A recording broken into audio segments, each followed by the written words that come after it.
All right, so here I am. I have the bowl that Matthew got me, the utensil, and the plate. I also have some hard cheese, the only hard cheeses that were in my refrigerator.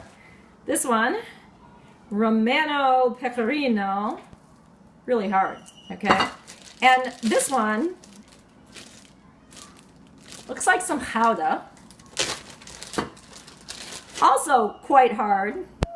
Don't know if that's because it's been in the refrigerator for too long or not, but not exactly easy cheeses to cut.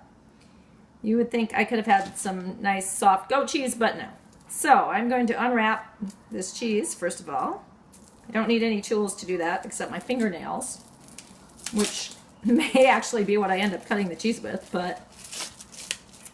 So I've opened the cheese, and the only utensil I have is this spoon here. Now, if you look closely at this spoon, you'll see that it has a handle that is nice and well-rounded. There are no sharp edges on this spoon, which makes it great for eating soup or holding on to if you have big hands, because it's a pretty big handle, but not very helpful for cutting cheese.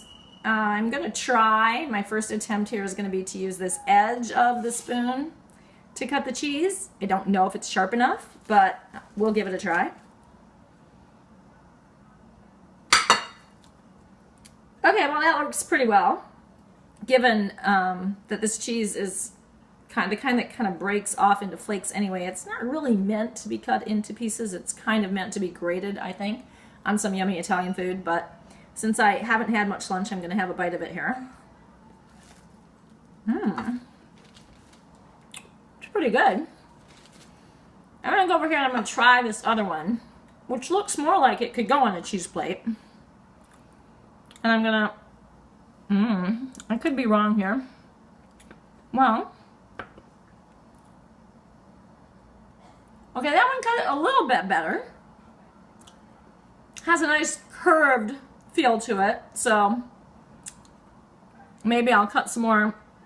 It kind of reminds me of using when you're cutting a cantaloupe and you're using one of those tools that gives you nice little half spheres. A melon baller. A melon baller. Thank you, Matthew. And they look so pretty. I don't know. My spoon doesn't cut in very big pieces, but in this one, they're also not very consistent in their size. That might have more to do with the consistency of the cheese than it does my process of cutting, because like there's a big chunk. I think we're gonna have to, I actually think that this cheese is also some type of a Romano, because it's kind of a similar consistency to the other one, and that tells you that we have a lot of pasta at our house. So the other thing that's going on here is that my cheese tray is not going to be very lovely because it's all one color. I'm going to look in my fridge for one more second and see if there's any other cheese in here.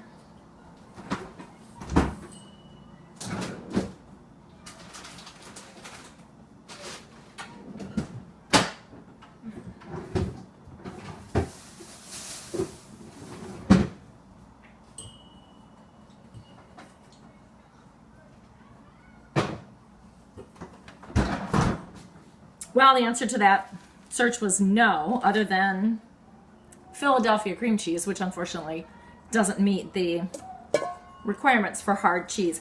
I haven't used this bowl for anything. And I guess that just goes to show that sometimes you have tools that you don't need. I would say on a scale of 1 to 10 that this spoon as a tool for this purpose is maybe a 4. Certainly works better than some other tools that Matt could have picked out, like a spatula, which probably wouldn't have done much to cut my cheese. So there I am. I'll show you my final little cheese tray. Right there. Kind of boring. But Very edible. Bye.